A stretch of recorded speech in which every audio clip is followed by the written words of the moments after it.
Bag එක දාලා ඕනෙ තැනක ගෙනියන්න පුළුවන් ට්‍රැවලින් ටේබල් එකක් හදමු.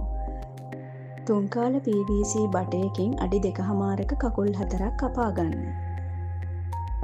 අඟල් 20ක් දිග බටයකුත් කපා ගන්න. අඟල් 15ක බට දෙකක් අරන් මැදින් කපලා මේ විදිහට T එකක් හයි කරගන්න. තුන්කාල එල්බෝ 8ක් ගන්න. අඩි 2ක් දිග අඩියක් පළල ලෑල්ලක් අරගෙන රෙක්සින් එකක් අලවගන්න.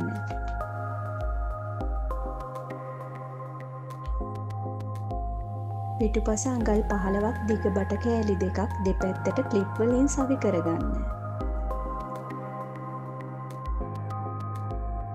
ඊට පස්සේ බට කෙළවරට මේ විදිහට එල්බෝ 4ක් හයි කරගන්න.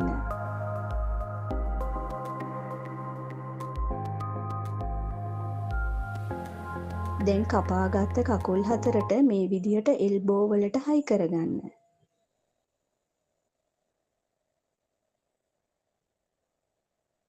ඊට පස්සේ මේසෙ කකුල් කෙළවරට ඉතුරු එල්බෝ 4 හයි කරගන්න. දැන් T කෑලි දෙක හයි කරගන්න.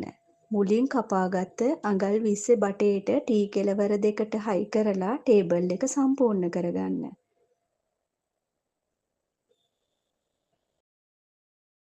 මේ බලන්න මං හදපු ට්‍රැවලින් ටේබල් එක.